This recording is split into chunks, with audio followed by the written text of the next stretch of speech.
DSN, yeah. It's your boy Bret Swinney here on the Disrespect Sports Network with Off the Ropes, episode 12, Money in the Bank review show. I got the guys here with me. We got Brandon Ogden and Kyle Owens. What's going on, fellas? What's up? Well, I think we have Kyle. We've lost his audio. He's muted. My bad. Oh, there you go. You had some great today, Kyle. We couldn't hear you. Oh, my bad. Anyway, I said yeah, and then I was gonna say that Saturday I was so excited. Oh my gosh, I was jumping out of my seat, and then Damian Priest ruined it for everybody. Oh yeah, it was very disappointing. You hear that pop the LA Knight got? That was ridiculous. Oh, it was great. It was great. So, guys, I just want you to know, first off, how's your week going? First off, I mean, everybody doing all right this week? This is my first day off since last Thursday. Yeah, I had 1 day off in 2 weeks, so excited to have 2 days off this week. So that's great. It's been a great week. Have a day off. I've got tomorrow off too, so I'm excited. It's beautiful. I know, Brandon, you're about to get some time off. Yeah, I work tomorrow, and then I'll be pretty much off for a couple weeks. So, exciting times here for the ESPN Off the Ropes crew. Hey, did y'all hear that? First week of August. Do y'all hear that? What's it's that? Very quiet tonight. Somebody. There's maybe a couple people missing tonight. Yeah, where are they? I don't know. I think they had a cage match. Diggs was going to get on Jeremy's shoulders and hit him with a screwdriver. Test that theory to see if he would be out for the 1, 2, 3.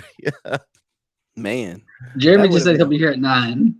Okay, all right. Well, I think they're going to try to join in, pitch in, and join us. I know Jeremy's on vacation. He's going to try to give us some of his time, and Diggs had a prior engagement, but he's going to try to jump on as well. So we'll get rolling here. Since we're only talking one show, I figured we'd lead off with our new kind of thing we kind of fill in with extra time. It's off topic. I got 3 things to talk about. Probably just be the 3 of us here talking about that tonight. But anyway, first thing I want to talk about is nicknames. The new nickname, Dirty Dom, guys. I think they've added that. It's kind of like Seth freaking Rollins. Now it's Dirty Dominic Mysterio. Thoughts on that? Go ahead, Brandon.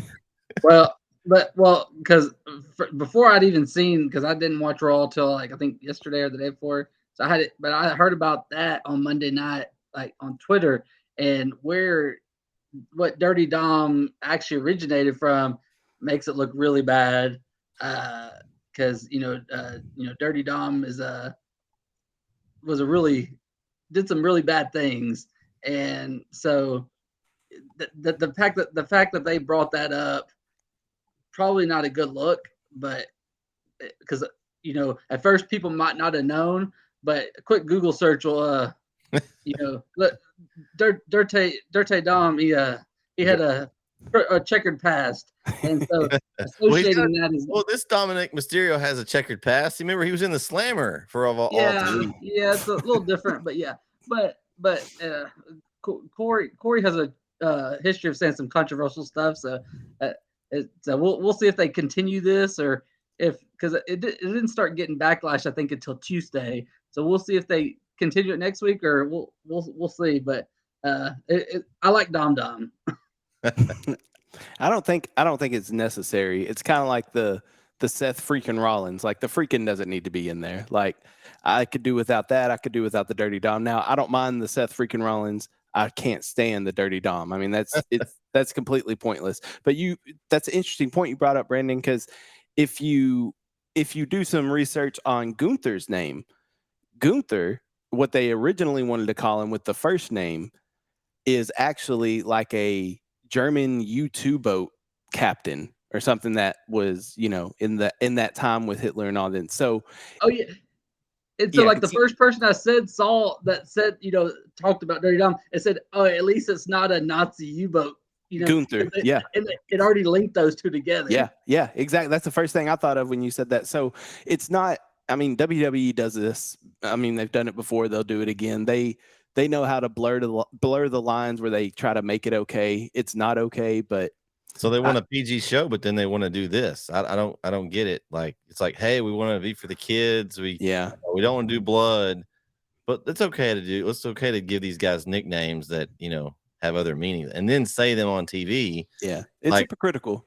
Yeah, I don't know. It's just kind of strange. Maybe it's because Triple H wasn't there. He was absent from Raw Monday night. That explains a lot, actually. Yeah. I did not know that, but now that explains a lot. I don't know. I don't remember if I ever read why he wasn't there, but I know he wasn't there for some reason this Monday. So, and I don't know if it's on one of your topics, but I just want to point out. Yeah. And I'm sure we'll talk about it later too. But the Seth Rollins entrance, I'm over it. WWE is ruining it for me. Like, them singing him to the ring, that's great. I mean, that's what you're supposed to do. But when we're standing there for 2 minutes in a spotlight in the center of the ring with the crowd, like, come on, man.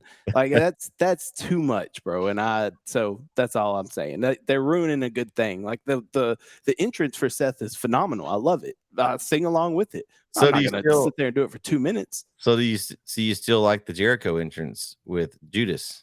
They sing that one in, and they kind of close it out, and then they sing like one verse, and then it's over. So and then it's over, and then we get into what we're doing. Seth, he'll sit there for it could be 2 minutes, could be 5 minutes. Monday night before break, he came out and they were doing the woes. We come back from commercial, he's still in the ring. They're still doing the woes. Like, would you be singing still, Kyle, if you're there live? No, absolutely not. You just finally sit down and get finally, y'all got it. I'm done. Well, Kyle, so I did say we got robbed because he didn't have that entrance last year at Mania. Like, that came a couple months after. So we got robbed of being able to do that. Except I don't know if we would have, because he was facing that was Cody's comeback night. And I feel so sorry for you guys because I didn't get to go to Mania. It was a good one. Well, we're planning a off the ropes trip to a event sometime soon. We got to get that together. We get this all there, and they need to come to Texas. Is what they need to do. That's true. They're all up in the Northeast right now. We need them to come back south a little bit. They'll come down here eventually. NXT is what it is. Yeah. I actually watched NXT this week. Wasn't bad, actually. No, I don't watch I it haven't too watched often, it in a long time. Well, I saw the reason I watched it because I don't know if you saw the vignette with Baron Corbin. He's like burning all his clothes. He's back to the Lone Wolf.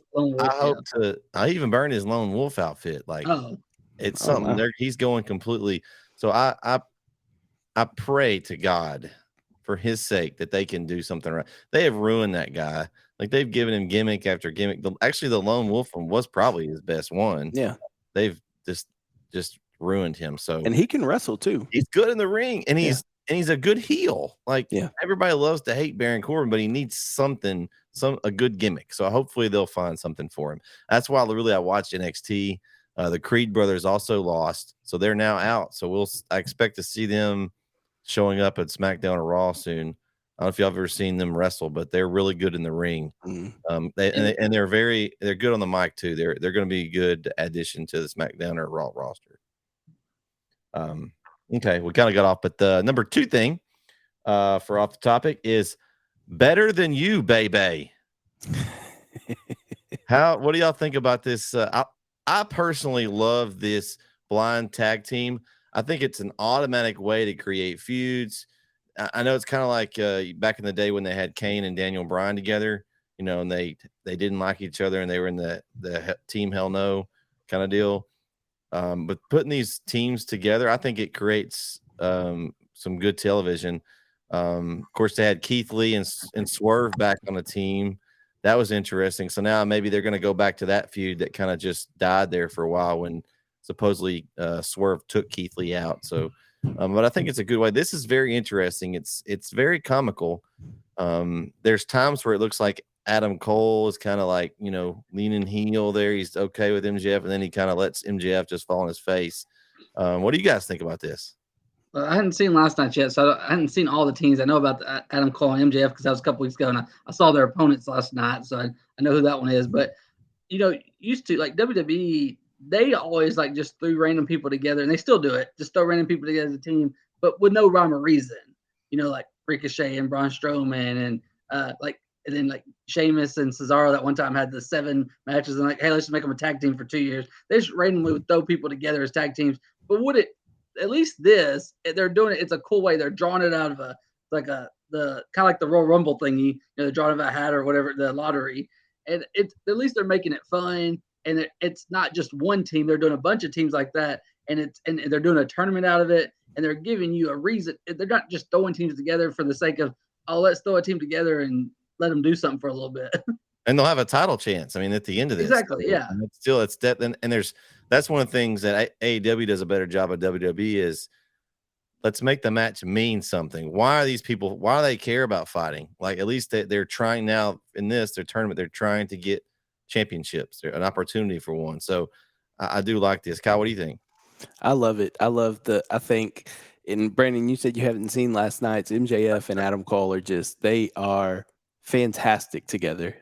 It's great. But I love that tag team, and I'm with you, Brandon. I like it. It's not, like you said, there's a reason behind it, and it's only a tournament. It's not like after this, it won't be a long-term tag team. It's just for this tournament, moving on. Now, the team that wins the tournament, they may stick together for a little longer, but overall, these teams are going to split up anyway. So I'm fine with it. I think it adds for compelling television because now the matches mean something. So love it. Love what AEW is doing. All right. So off the topic 3, and if you haven't seen last night, you may not have anything to say on this, Brandon, but you may have heard. So Jericho to BCC ?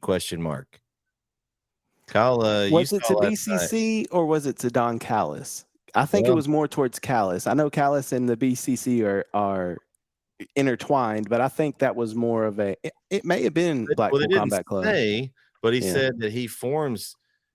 At first Jericho had said he needed to form groups, not join one. So that's true. If he's joining, then there's already one there. So that's why I assumed. And I don't know if it's maybe he's recruiting him to replace Bryan Danielson, with Bryan Danielson being out on injury. I don't like it though. I don't like Jericho. Jericho has his own thing. He doesn't need to join the BCC. He has his own thing. He does, but he came out and said he wanted to do something new. I thought he was turning face for a minute. Well, I think he might. I think he will, and I think a singles run by him without a faction, maybe, just him on his own. And he kind of threw back to the Y2J Jericho a little bit. So I would be okay with that kind of variation now in AEW and see how that goes. But I think the JAS is splitting up because Daniel Garcia can be on his own. Sammy Guevara can be on his own. Matt Menard and Angelo Parker are a tag team anyway. That's 2.0. So, and Jake Hager can stand on his own. I don't think the JAS needs to be a faction necessarily. They're not really feuding with anybody as a faction. They all got their separate battles. So just let them have their separate battles. Jake Hager is the most underused talent. Like he could be something special. Like he's got the wrestling background and an MMA background, and he's a freakish athlete, but he's just been like a Jericho bodyguard for the last 3 years or however long. This has been 3 or 4 years. So I wanted them to do something with him. I was hoping at some point that he would finally turn on Jericho and they could feud, because he's been kind of wasted, in my opinion. He's just kind of been sitting there behind everybody and is basically Jericho's stooge. Yeah. Him. Then that's the same thing with Angelo Parker and Matt Menard 2.0. That's basically all they are. They are basically goons for Jericho, and the only two that have really split off and done anything is Danny Garcia and Sammy Guevara, and they're actually making something being on their own. These other teams aren't. They're just flocking with Jericho. So if Jericho goes on his own, that gives those teams and those people time to grow and be on their own too. Yeah. Brandon, what's your thoughts? What do you see Jericho doing here?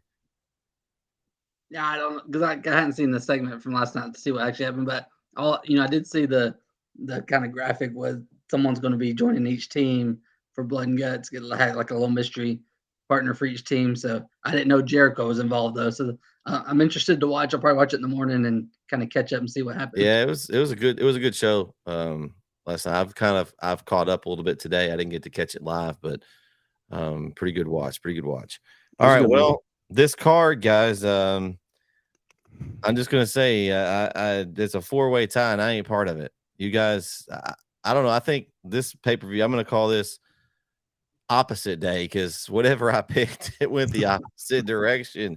And I think a lot of us there was a lot of matches that we thought for sure they were going that way. And there was some people that went on their own and got picks, but unfortunately that same person wasn't the same person every time. And it kind of balanced out. I think pretty much everybody kind of stole a pick here and there. And you guys had 4 and I had 2. The feuding Diggs and Hubbard match, they both had 4, and we'll get their thoughts when they join us.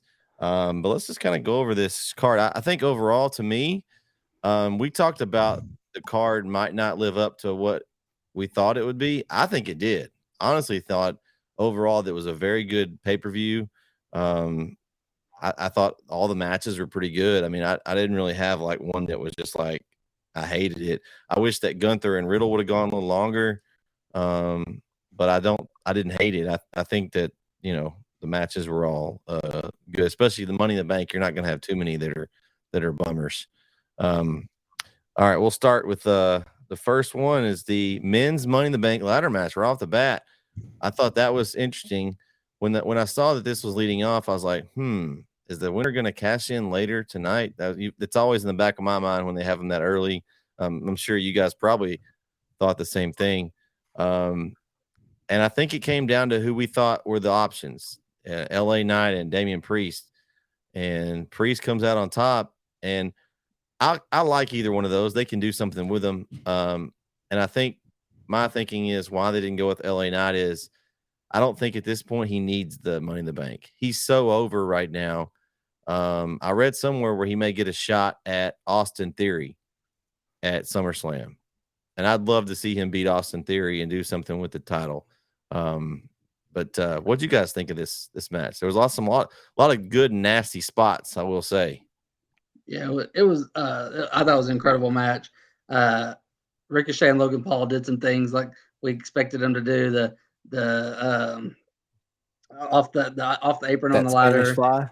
Yeah, Spanish fly, and then Butch's Butch's backflip outside on the ladder, like off the ladder on the outside. That was pretty good. Just some really good spots, and and then came down to LA Knight and Damian Priest, and like Kyle, we were saying pre-show. Kyle was saying pre-show. It's like LA Knight was getting so close, and then it just Damian Priest came out, which is good because the crowd was buzzing, wanting LA Knight to win, and then you have Damian Priest who's that kind of mega heel, and he that gives him a little bit more heat because he kind of stole that away from everybody.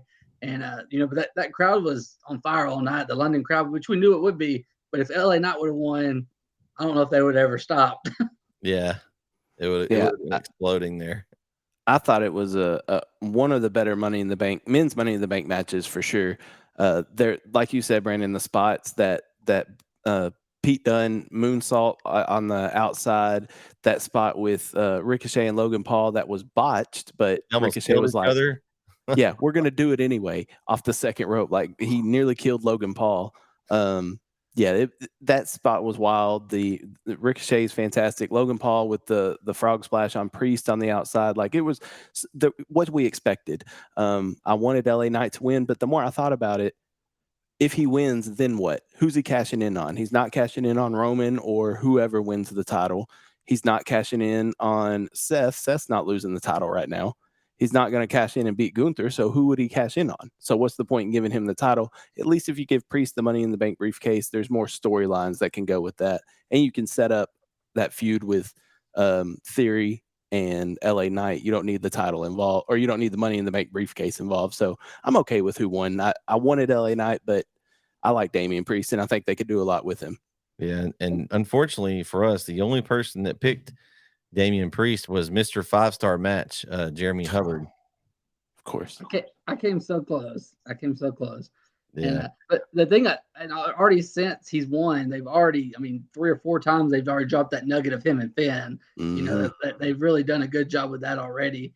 And then the other thing is, I think and I think we're going to get it, is Ricochet and Logan Paul at SummerSlam. Did you see they had the backstage Yeah, brawl? but the thing is, I think the Money in the Bank was supposed to set it up, but there was one botched moment between them. I think that was supposed to, but they had to kind of stage that backstage thing to kind of give us a little bit more, because I don't think they originally would have needed that, but I think something didn't go right on Saturday, which we really didn't notice, but apparently something didn't go right, and they had to give us a little bit more on Monday. But I think we are going to get that match. And we said it was it Royal Rumble?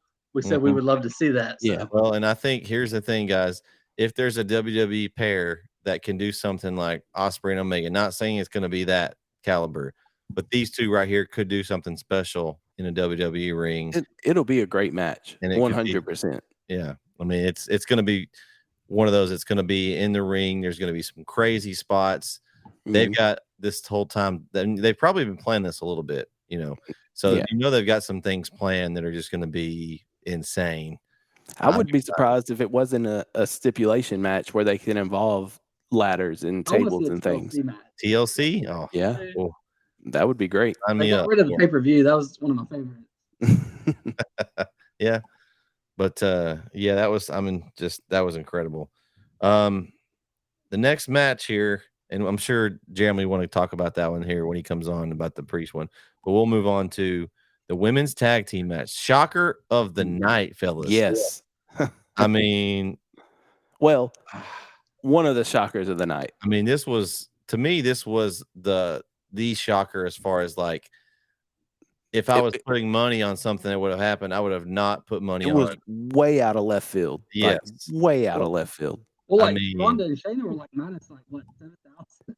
Yeah, I think I saw somewhere you could have made, if you bet $100, you could have made like, I don't know, something like 30,000-40,000. I mean, it was an and somebody did.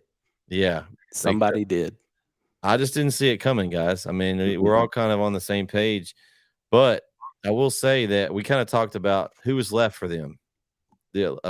Like the last couple shows, that Ronda and Shane were kind of running through everybody. They unified the titles. They did all that.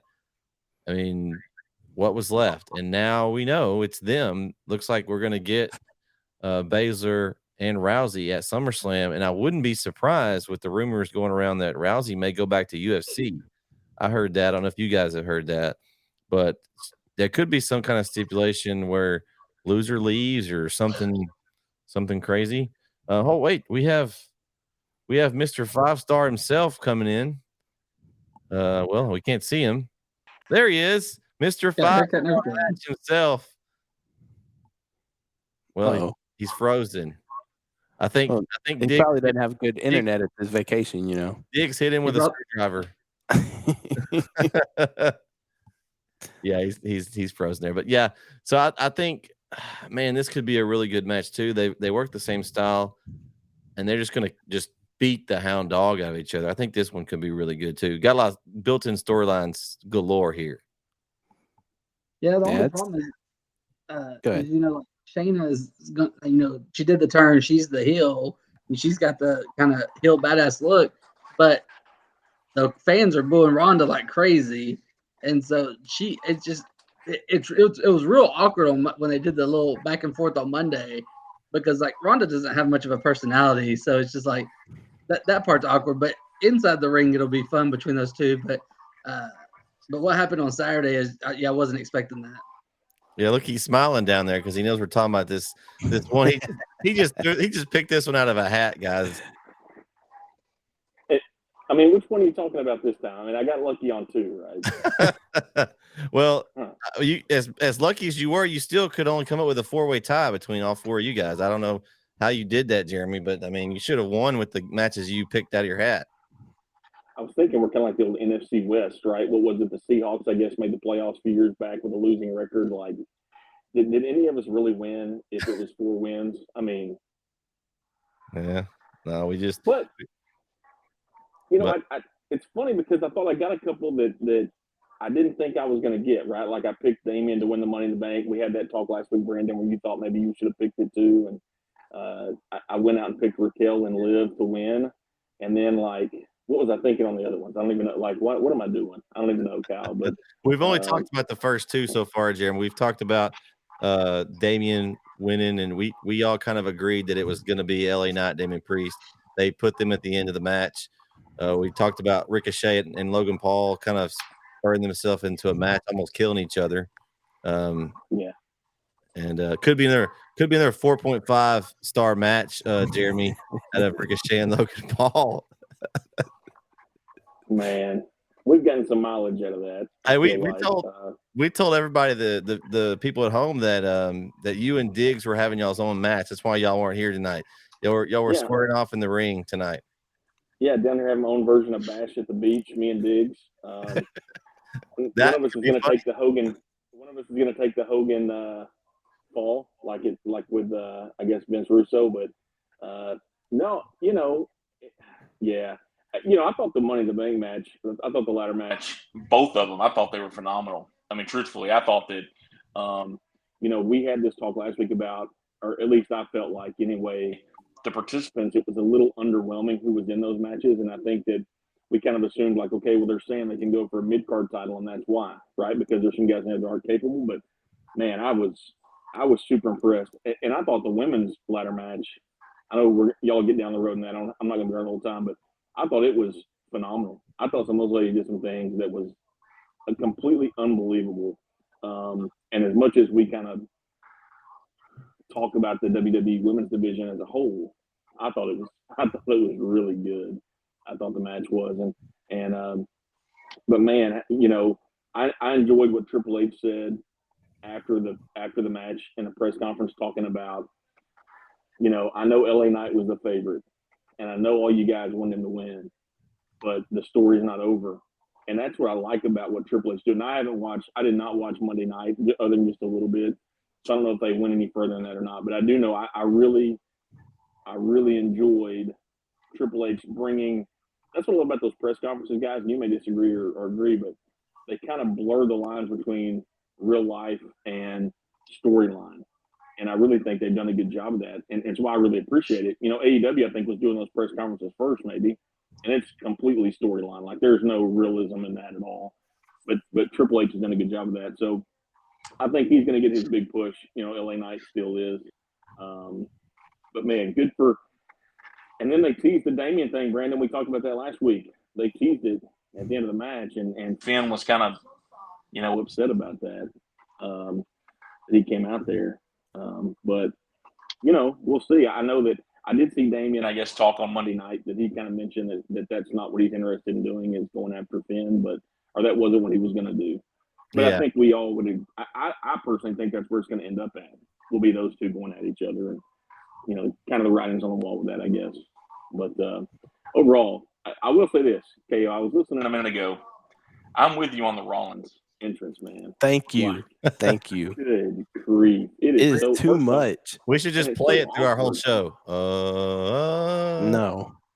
And Jeremy, listen, I'm kind of feeling the same way about Cody Rhodes. The only reason is because if you watch Monday night, he came out at the start of the show, full entrance, pyro, whoa, the whole thing, and in his wrestling gear.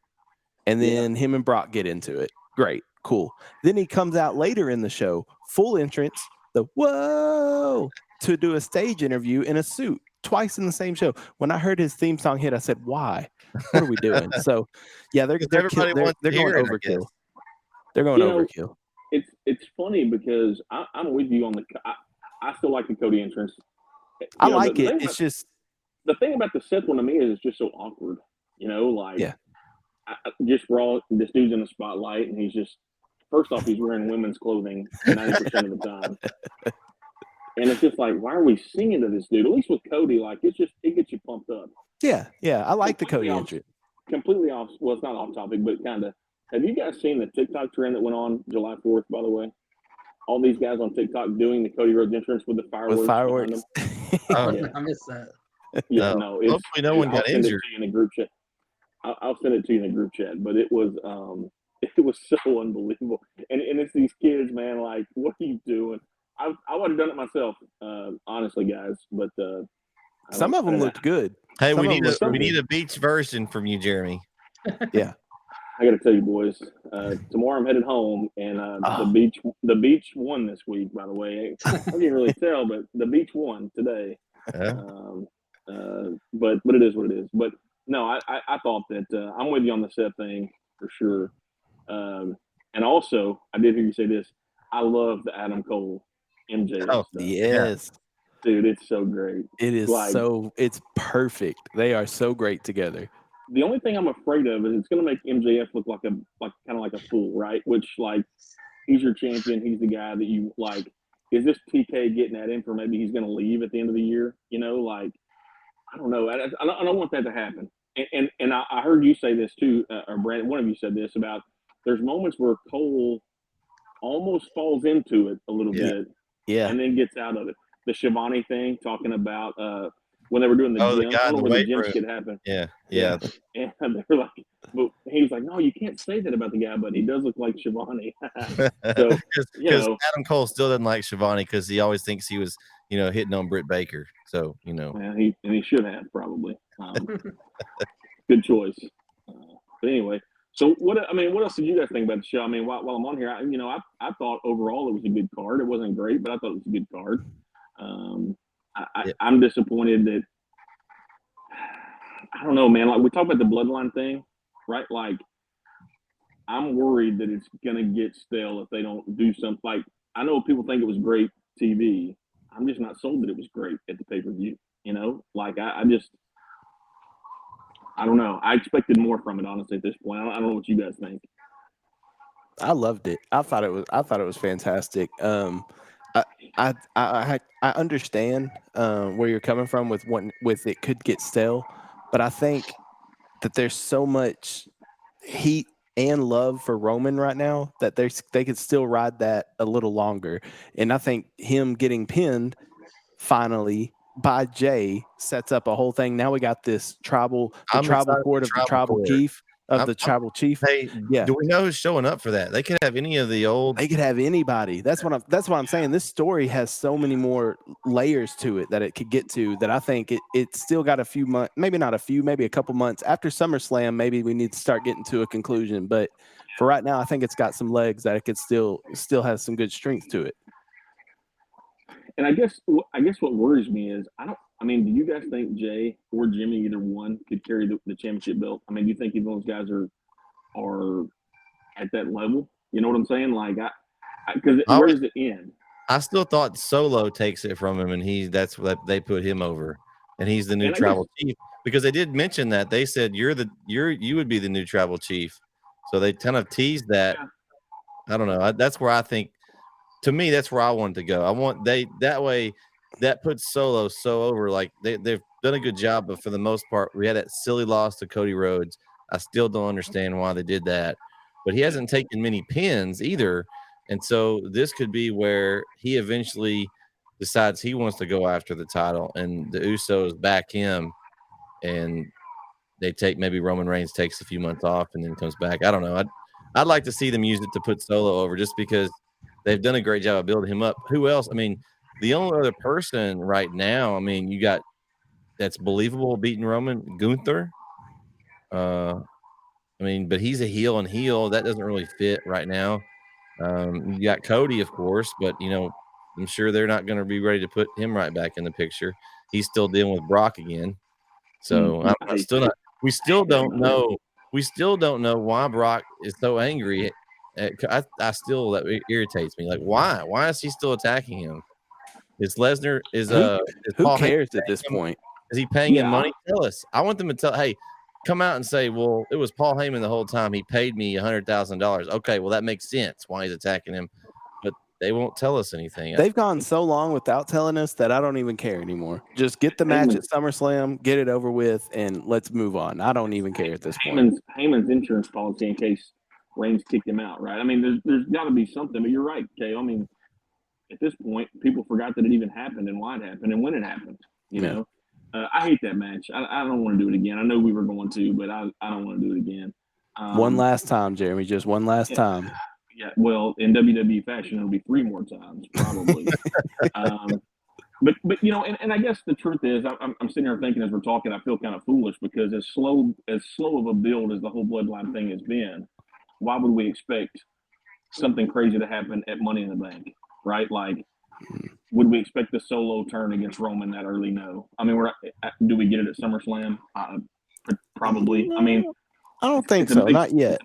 I mean, right. It could be longer. I mean, but what are you going to fill the time with until then? Say Survivor, it's going to happen at one of the big four, right? It's going to happen at SummerSlam, Survivor Series, Royal Rumble, Mania. I can't imagine they would do that any other one. I don't know. Maybe they would. They need to bring somebody else in. If they're going to prolong it anymore, they've got to have a different body in there to try to kind of like when it was getting stale and Solo entered the picture. Well, there's plenty of more people in the Anoa'i family that are wrestling that they can call up.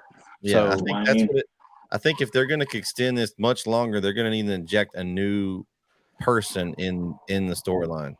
Give them different opponents than Seth and Kevin. Like, don't let them feud with somebody else other than Sammy and KO every time.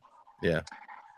One last thing I want to mention before I get off here, and this is how desperate did WWE look on Saturday, bringing Cena back to announce that he wants WrestleMania in London. Seriously. All because Tony Khan has a pay-per-view in London and selling out Wembley Stadium, and now WWE wants to come to London to do a WrestleMania. Stop it.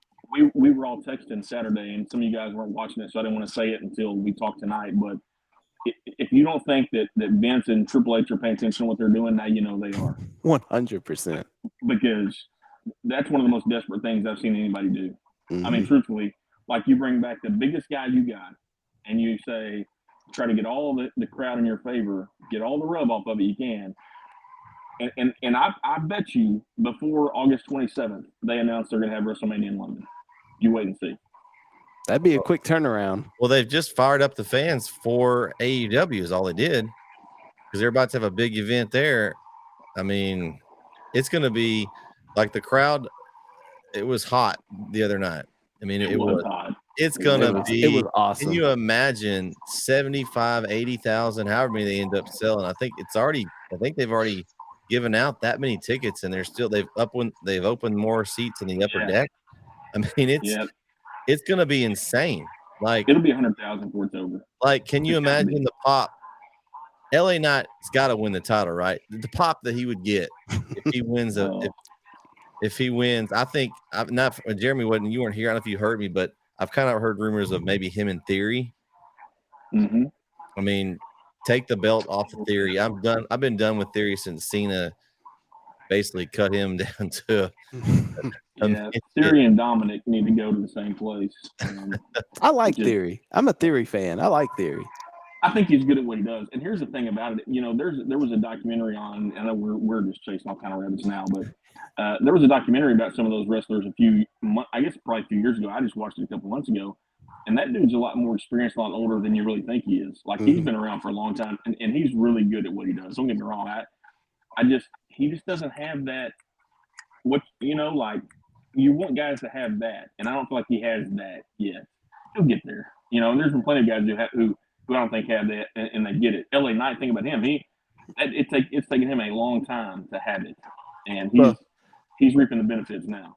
Yeah, and Vince didn't help him trying to make him a male model, management person. How long did he waste in that gimmick? 6 months, a year? A few months, yeah. Think about it though. They gave it up quicker than you thought they would, right? Yeah. I mean, that's something they would waste a lot of time on in the past. Thank you, Triple H.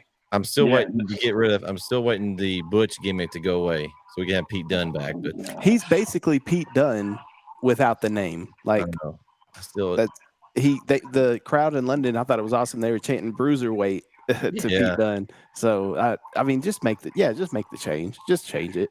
I thought that you mentioned the crowd. I thought they were great. They were giving Cody Rhodes the Roy Kent chant. I don't know, some of you watched Ted Lasso, but they were doing the Roy Kent chant at Cody, which I thought. I think I tweeted something about that. Yeah, it was unbelievable. Yeah. I thought, like I said, all around, I thought it was a very good show. It exceeded my expectations, especially for a Saturday afternoon, 2:00. I thought it was like, I didn't think I'd be this way. I thought I would watch it and record it, or I can watch it later. My wife was like, "Let's go eat," and I'm like, "You gotta wait. Like, we're gonna finish this match." So, Jeremy, I got one last question for you before you go. Were there any 5-star matches? I just had to ask you. You sent me one in a text, by the way. It was 4.8 stars. I told you the lighting was a little off. Wait. We've got to hold for a second, Jeremy, because your opponent in the 50 tables with barbed wire match is here. Yes. Yes. We need a rematch, fellas. You know, Matt, staged? I want you to know, Matt, how many times that I have shown people our clip from last week. You know, it's you know, we're going kayfabe here, right? Like, we love each other, but it was good. It was fun. I can't stand you. I don't know what the hell you're talking about. I mean, I like KO, but Yes. you're like a coaching slappy spare. I got to deal with you. And with that, ladies and gentlemen, I'm here. Matt's here. Yes, y'all. And Matt can take you home, guys, but have a great show. I'll be watching and checking it out. So I got a long drive tomorrow, about 10 hours, so I'll listen into the podcast. I already run Jeremy out of here. I was just being playful, Jeremy. I love you, man. Yeah. I told him I'm only here until Matt's here, and then I'm out. There's only room for one champ in the promotion. So there's 4 because y'all 4-way tied. So I'm the only one out of the loop here. We all go 4 and 5, and you went 2 and 7 or whatever. Man, I'm telling you, it was like the opposites. Everything I picked went the other way almost. It was bad. I'm gonna text you about some baseball games for tomorrow, so I can make a wager or two on that. If that's the case. Yeah. You're not showing off your belt today, Bret? No, it was a rough week in the pick'em world. I will say, but hey, honestly, to me, I would rather that than me just be able to pick them all correct, and I know what's going to happen. We saw some surprises in that. I mean, as much as I hate to not win, but I do like that they surprised me. Some things that I didn't expect to happen, and that to me makes a good pay-per-view. And I think we all kind of agreed it was a pretty solid one. Yeah, it was a good pay-per-view, and to that end with Jeremy, I was going back and checking my picks because I know Jeremy actually had some decent insight, like the Shayna Baszler insight in there, and then I belittled him on a couple of the picks. So I was expecting to get a little come to Jesus commentary here, and start out with kindness. That's like a coach right there. Just listen, it's that reverse psychology, Matt. I'm just drawing. It's like MJF and Adam Cole. I'm just drawing you in, and then I'll take your title from you at the next at All In. So we'll see. Anyway, Matt, take them home, guys. I appreciate it. We'll talk to you guys later on. See you, Jeremy. Y'all be careful coming back, man. Yep. See ya.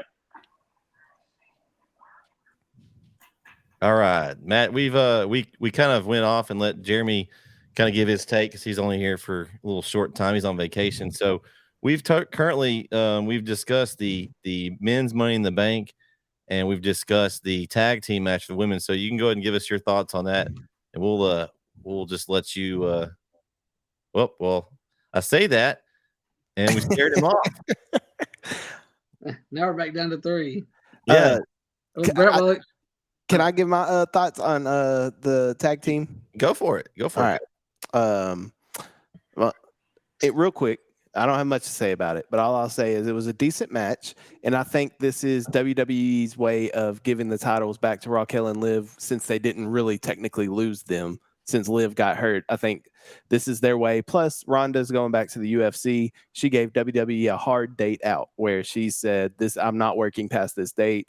They'll do Ronda and Shayna at SummerSlam. Ronda will go off to UFC again. Shayna will go on to do whatever. And the tag team titles for the women still mean absolutely nothing.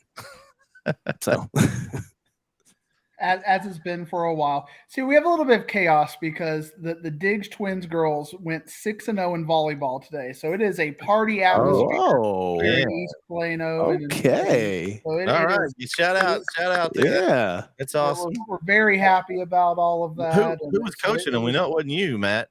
Well, my wife, who's the better half, is always the coach. Oh, there you go. I was going to say, for a sports writer, I think she'd probably be the pick'em champion. I was going to say, did Jeremy coach him? Because he's a pretty good coach. Well, we define good a little bit different out there in Chapel Hill from what I hear, but it is definitely appreciated, and coaching is by far, I can go off on a rant, one of the most thankless jobs. I mean, these are people who give their lives and dedicate, and then they have parents who want more and more and more, and they give more and more and more. Per hour, it is ridiculous how little coaches are paid. So I have all the respect in the world for Jereme and that world of coaching. Not to say that you two media spares up there don't deserve a little bit of love too, but coaches definitely make the world go round. But back to wrestling and some of the big picture ideas. I was shocked, but I've actually kind of avoided the dirt sheet, so I didn't know. KO, you're breaking news to me. I didn't know Ronda's You're out. welcome. So I thought Ronda was just wanting to fight with her friend, and I didn't see that coming. I mean, that was just a clear wrestling match going on. All of a sudden, Shayna Baszler with the forearm to the back out of nowhere, and I was cussing Jereme the whole time. I wasn't mad at the WWE. I was mad at Jereme when that was happening. So you were talking about you like to be surprised, Bret, and that surprised me. I did not see that one coming. I mean, I would have even seen a clean loss coming before I would have saw the turn coming. So maybe they in the middle of the match. I would even saw them if maybe they lose and they were mad at each other and then they turn, but like in the middle of the match, I don't think we've seen that recently in any matches that I can really remember where the person just turns on them in the middle of the match and just starts attacking, especially for a title that they were holding. That's just not really something that happens all that often. And I know Shayna and Ronda don't necessarily have the greatest personalities in the world, but I really enjoyed the Monday segment between them two as well, just really building that up. I mean, it was weakly done, but at the same time, you can see that Shayna has a chip on her shoulder. Ronda's been gifted some things, and they're at least developing some mid-card stories, and that's something we haven't seen the WWE do in a while that we've seen plenty of in AEW. So I'm giving them credit. I see Brandon over there like, he wasn't too impressed by that segment, but getting I talked about it before you came. Yeah, I talked about it before you came, Matt. My issue with it was that, like, because Shayna's the badass heel, she's the badass heel, but Ronda, like, the fans hate her, and she just doesn't she doesn't fit either way very good. But at least as a heel, she doesn't have to talk as much. She can just beat up people, but she doesn't. You did say this. They don't have great personalities, but Ronda's personality is terrible, and she does it and so just it wasn't, that part didn't work. But I'm gonna enjoy the match with it, but I don't know if the build's going to be great because, like you said, the personalities aren't very good. Well, Shayna called out Ronda about not having the good mic skills. She even said something. She's like, "Hey, that was a shoot." I did like that. Yeah. I like that part. I thought Shayna's promo on Monday was fantastic. It was one of the best Shayna Baszler. I don't believe Ronda. No, it was black and gold Shayna. That was that type of promo that she had. Ronda's terrible on the microphone. She has been terrible and will always be terrible on the microphone. That's just who she is. Yeah, that's just who she is. So I think Shayna is good enough on the microphone where she can at least kind of carry this up to SummerSlam. But they really just need to have sneak attacks or something and less mic time to kind of build this up. Unless Shayna's cutting promos, it doesn't necessarily need to be Ronda, but Shayna definitely needs to cut promos and kind of keep that going. But that, if my math is right, and math is not a great segment thing of mine, that's going to be at least five women's stories that are going to be going into SummerSlam. You're going to have Becky and Trish. Thank you, Trish, for helping to bring the mid card to relevancy. You're going to have this, and then you have the three championships. Raw, SmackDown, and or the World, and whatever they're calling them these days, and the tag titles. Now the tag titles will probably get smacked down the day before SummerSlam because that's not. What about Bayley and Io? Is that going to be something? They finally Io handcuffed Bayley, and we haven't gotten to that match yet. But that's another storyline that they could build on as well. They could. I mean, so that's 6 legitimate stories, and that's about 5 more stories than the WWE has had pretty much all in the last year or so. So the problem is, and we're gonna have probably matches before SummerSlam. So by the time we get to SummerSlam, these are going to be rematches that we're seeing. You mean WWE would do rematches, Kyle? It's crazy, I know, but it happens. Do you And think then they we'll might? see the tag team variants? Yeah, they'll for, mix them together. They'll have, these two versus these two, and then next week they'll Can split that they up. coexist? Yeah. Yeah, there you go. There you go. Well, we talked about the men's Money in the Bank match first, Matt. You want to give us your take on the victory by Damian Priest, which Jeremy got. Another angering point on me as far as that goes. I love. We talked about the crowd, and one thing I was going to be fascinated by seeing was the crowd's reaction to LA Knight, because in Wichita, Kansas, and Baltimore, Maryland, you're not necessarily getting the great crowd reactions, but London, they definitely give you the crowd reactions. LA Knight is the megastar in London anyway. I mean, he was on fire, but at the same time, it's almost like he's now coming off as a tweener. He's kind of lost that edge, and he's kind of trying to pander a little bit, and I think that could be his downfall. So I'll be fascinated by how that goes. Obviously the botch spot, and now we have a Logan Paul and Ricochet Slam match, but that was brutal, that spot in there. But it was well done. I mean, the camera work, I think, at the end was great, because you had LA Knight about to do there, and you almost had that Keith Lee kind of, when all of a sudden they have the camera and Keith Lee comes up, and you get that, all of a sudden you see Damian Priest hand come up, and you don't see it coming. So I thought the camera work in telling that story was fantastic. It was a solid ladder match, but we're just getting to the point now, and it's kind of what we were talking about last week with our viral clip around there, that ladder matches have gotten very predictable, and so they have to find different ways to tell other stories, and I think they did a good job doing that. I mean, we had several different stories told in this match, so overall I was sports entertained by the ladder in the Money in the Bank ladder match, but I was very mad that LA Knight did not take it home. Well, and you have we talked about a while ago, the Ricochet and Logan Paul match, which they almost killed each other. There almost wasn't a match with the nasty spot in the tables, but looks like that could be that 4.5 star, 5-star match, Matt, that the WWE, they don't have many people that can do that, but those two might be able to get there. And you're talking about that spot. I wonder what it was originally planned to be, because it almost looked like they wanted to jump off the ropes, and they had to kind of recalibrate on that. But I think Logan Paul and Ricochet will be a heck of a match. It'll be one of those matches that we'll be talking about for a while, and it gives Ricochet that kind of flippity flop guy who's got the big name and the big star to tell that story with. So I'm going to be fascinated to see how this goes. Logan Paul's not the best storyteller in the world quite yet, but his performances continue to be overachieving. I saw a clip on TikTok about Logan Paul was talking about that Ricochet spot at Money in the Bank, and he said that what was supposed to happen is what Ricochet did was correct, but since they hit it different times, Ricochet, when he hit the top rope, it moved it away, so Logan Paul slipped off the top rope, and that's when he got caught. And so he said on this clip, he was like, I'm new at this. I don't know how to improvise. When stuff goes wrong, I don't know what to do. So he didn't know what to do at that point. And then he saw Ricochet still trying to set up for the Spanish Fly, and he was like, oh, he's still going to try and send this. Okay. and then that's when they went off the second rope. So I think what Ricochet did was correct, but in him doing it, since they landed at different times, it knocked the rope away from Logan Paul. But I would have been more comfortable with them just aborting the move and just trying something different, because that was dangerous. But Logan Paul said no concussion, just some scrapes on his shoulder, so he's fine.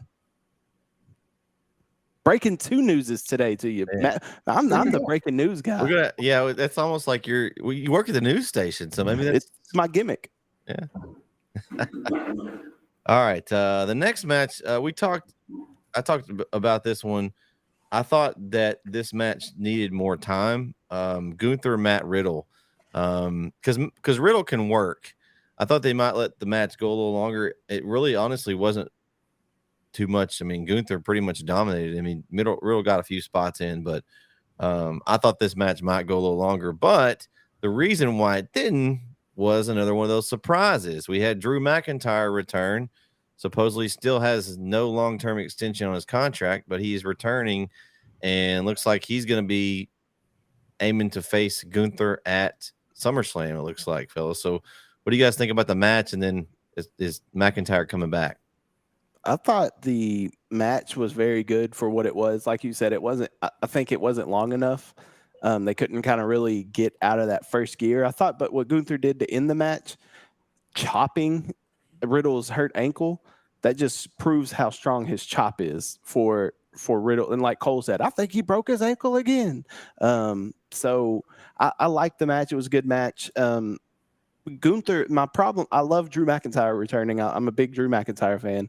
My issue with this is, what are you going to do? So if they face each other at SummerSlam, if you have Gunther and McIntyre at SummerSlam, it's McIntyre's return match, essentially. He's going to have a few warm-up matches to get there, but it's essentially his return match. So you have him lose on his comeback match. Like, what's the point in sending him into that match? Because you're not going to take the belt off Gunther yet, are you? Or do you take it off Gunther now and let him go after the Universal Championship? So I think it's interesting to see what they're going to do with this whole feud, but I'm here for it. I think it's going to be a fantastic match when it happens. I'm back to disagreeing with you, KO, because I think if you look at the last 6 months and even longer, but more in Triple H's thing, WWE does not mind building someone up just to send it to the opponent. You kind of see that with Cody getting Brock right after that, and I think you even see it with this, and I think they're going to feed him Drew McIntyre because he's a big enough star. Who else are you going to feed? Who else is a believable person for Gunther to fight? And there's really no one. So even as a loss, I don't think Drew McIntyre is going to win that match, and I don't think that creates any sort of chasm in the WWE universe, because you see this quite a bit these days. Now, maybe if they're going to start a trilogy, you might see a little bit of that, but it would not surprise me at all to see him just feed him, just have a really good match. Because again, who else? Even saw that with John Cena and Austin Theory. Just that, surely John Cena is going to win at WrestleMania. No, they're feeding him to Austin. No. I was picking Theory. I picked Theory. I think Yeah, we all picked Theory, I think. As well, you should have, but I mean, at the same time, it's that same kind of archetype of just creating a big name for Gunther to fight, to create interest for him, and I think he needs that. Okay, Brandon. I can see WWE. Like, I mean, I could have seen WWE not even. We never even get a Drew McIntyre Gunther match. They just brought Drew McIntyre back because they were in England and needed the pop. But I think it will lead to a match. But I could, in the past, if it was just Vince running things, you could just seen that. Hey, we just brought Drew in. They're never actually going to phase. We just brought him in for tonight. But the match itself, between Riddle and Gunther, was okay. Like Kyle said, and you said too, Bret, is I thought there would be maybe a little longer. I thought there'd be more back and forth, but it was just a straight, Gunther domination. And I guess with bringing Drew back, you wanted to keep Gunther looking strong, which against Riddle, he's going to. Also, why was Riddle, that is, Kyle was talking about UFC earlier in Ronda. Well, Riddle looked like a UFC women's fighter with his hair. He had the UFC women's hair going. What was apparently up with that? That's what he used to do in MMA when he was wrestling. He did. That's how he wore his hair apparently. then. Okay. I see that hairstyle a lot. Same thing. Most of the women's matches or fights in UFC have that hairstyle. Yeah. I never see like Conor McGregor with that. No. I was very underwhelmed by the match personally. I mean, it was that kind of squash match that y'all were talking about. It was a little. Seeing Gunther wrestle a submission style, I think, gives him another layer to his character. But especially since Riddle had beaten, Seth Rollins in the fight pit and showing that element a few, maybe a year ago at this point. I think Gunther is a fantastic wrestler, but he's going to have people elevated to him, because it's like that intercontinental area. It's like the honky tonk man. There's nobody. He's got to get up to that next level. But who's going to come up to his level to make him wrestle and make those stories relevant? And so I think Drew McIntyre is that guy, and we'll find out what happens with that. All right, we'll go to the next one here. We all got this one right. We had the American Nightmare, Cody Rhodes versus Dirty Dominic Mysterio. Matt, we talked about this earlier. That was one of our off topic. Don't know if you saw that they've added that Dirty to the front of his name for the time being. What's your thoughts on that? I mean, Dominic's bid is just getting booed. I mean, but he hasn't really put on a good match. I mean, I haven't seen him wrestle. You know, we talk about characters and how he's like got the red hot heel, but at some point he's got to mean something. You know, I mean, feeding him to Seth Rollins and Cody Rhodes, that really doesn't do much for him, and having him beat the LWO doesn't really help either. So his character development is stifling a little bit for me after getting out of the bad dad kind of a thing. And I even like the element that they put in the match, trying to say that he was in the Tower of London for jaywalking. I kind of giggled about, you know, that element. And I loved his prison stuff. You know, that stuff was comedy. But at the same time, does he want to be a comedy mid-card act, or does he want to be a legitimate star? And right now, I just can't see him as a legitimate star. Cody had his lunch, and it really wasn't anywhere close. So again, not a great match, kind of like the Omos, and that we're talking about a little bit of Omos for you, KO. Bring him back. Thanks. Maybe Dominic should beat Omos to give him a little credibility. I don't know. Omos versus Cody Rhodes at SummerSlam. There you go.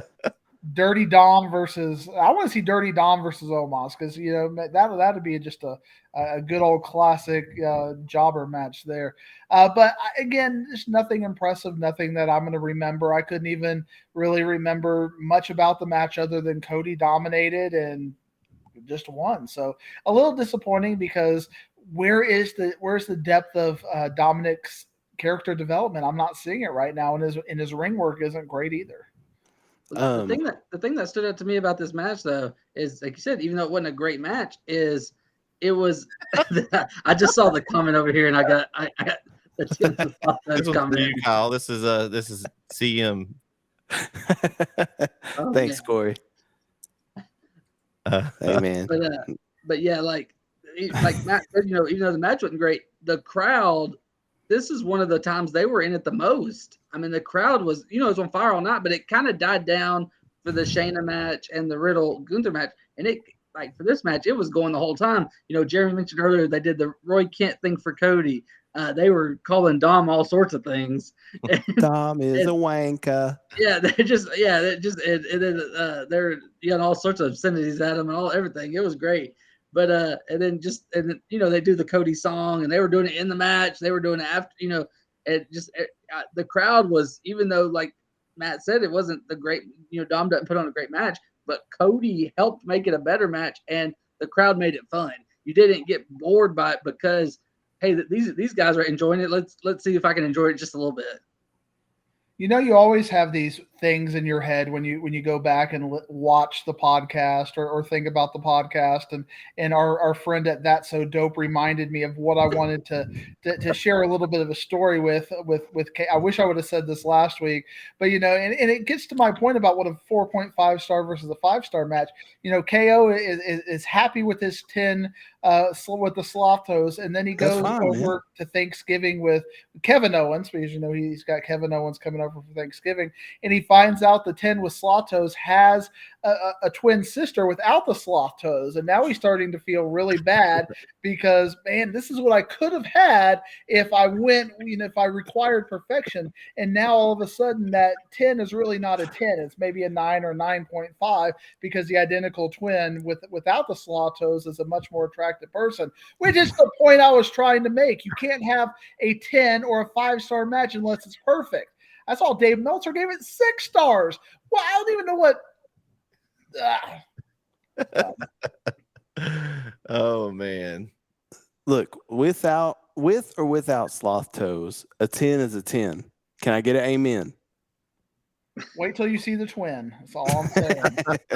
You're going to feel let down when you see her twin sister without the Sloth Toes looking exactly the same. If she's got shoes on, I ain't got to see the Sloth Toes. So it doesn't matter. I mean, she's got to wear Crocs because her feet are so big as it is. You can't get shoes with extra wide at that point.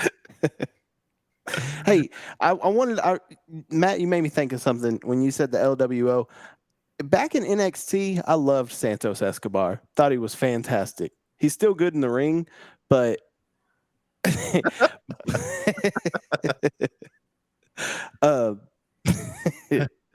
drunk 10 is a solid 4 sober. Amen. See? There you go. See? But now with him with the LWO, he's very cringe to me, and I'm not a huge fan of Santos right now. I don't like his gimmick. I'm cool. It's cool that LWO's back together, but just the way he carries himself, I just don't like it. I want NXT Santos back with the Legado del Fantasma and all that, the entrance and all that. I'm just over the LWO Santos thing, but that just they're random selling thought. a ton of merchandise, so you're not probably going to see it go anywhere. Yeah.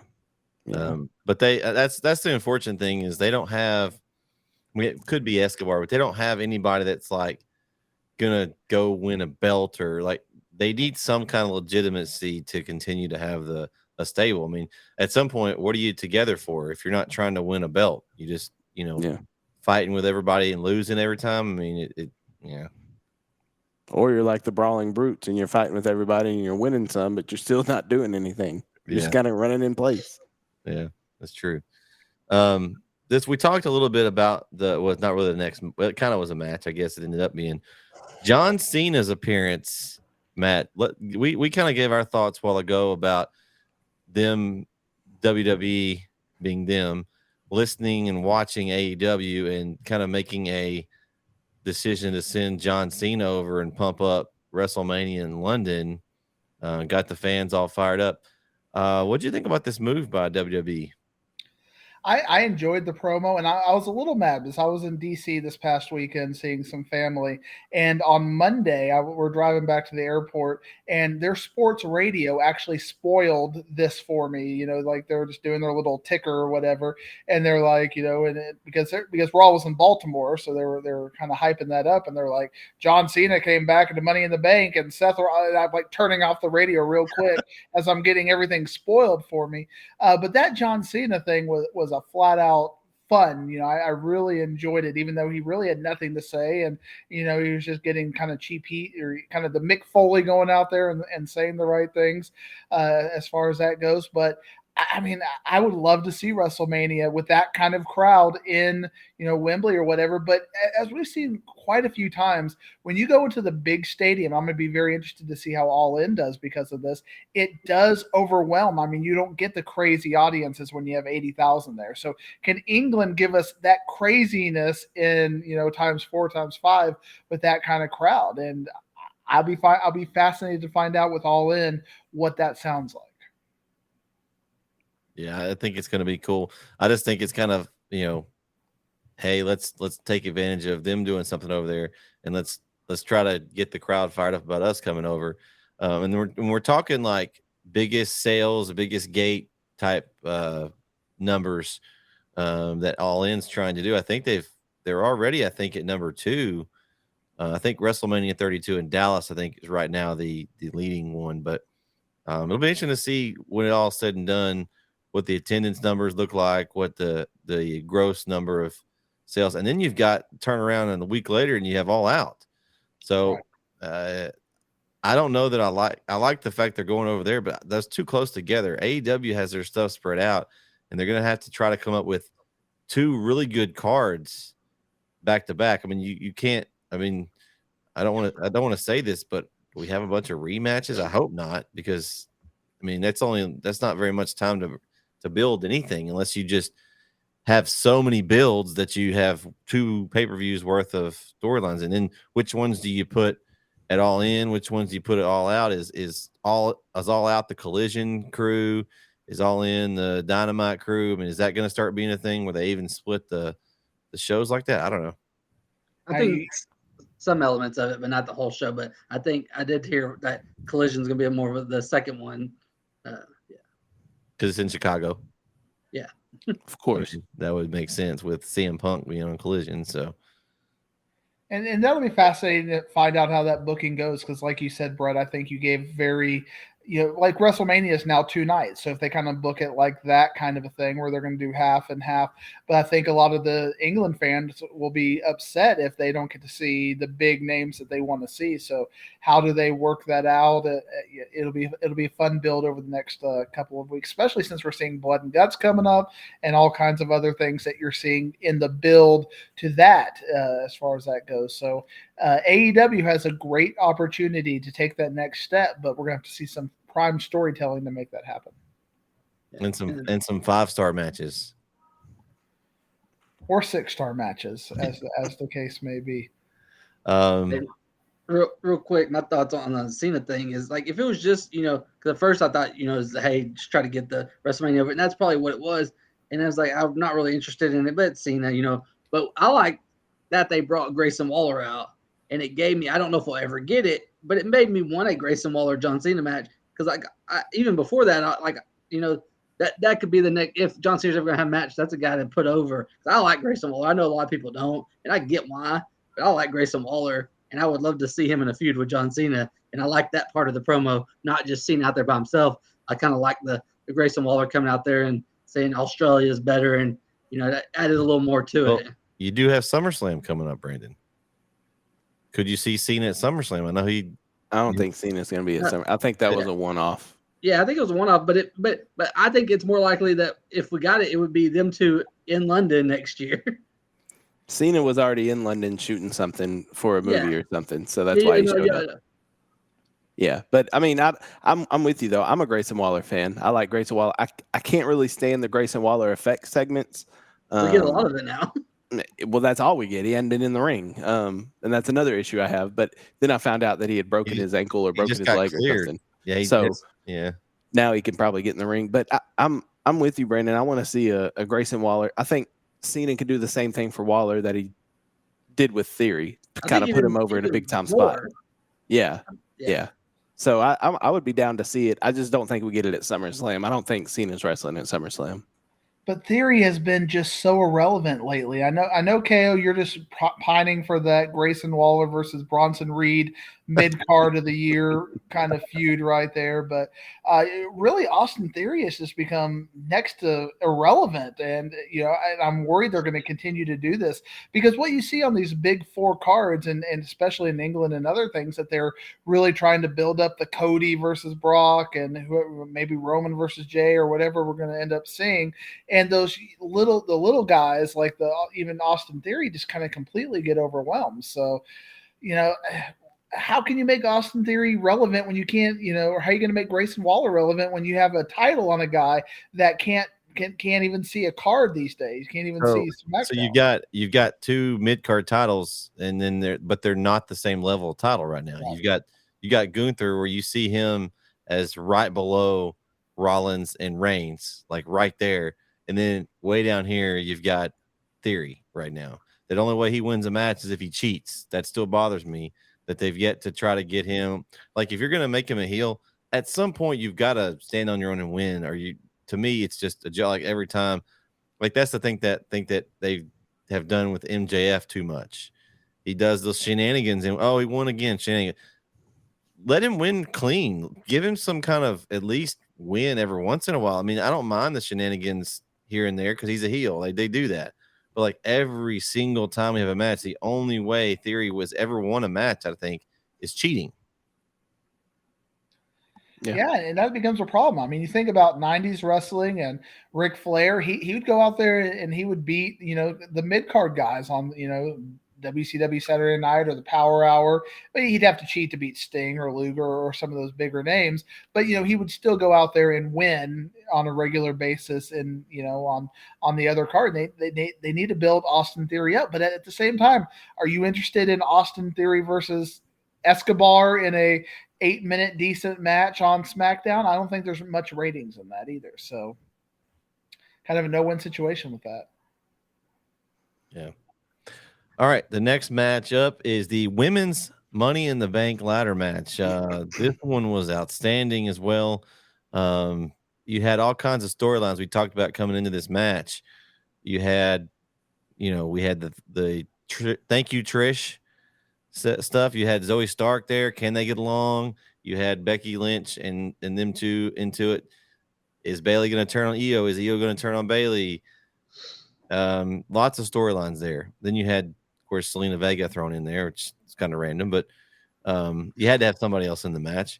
But it was very interesting the way they kind of they did some storytelling in the match, back and forth. You had them separate off, but the end, guys, the creativity of that of doing the handcuff early in the match, and then that actually coming. I knew when they didn't cuff it, I was like, they're gonna somehow use that handcuff some point later in the match. But then I was thinking maybe handcuffed to the ladder, but no, they handcuffed Becky and Bailey together, and Io goes over the top of them both. I love the finish.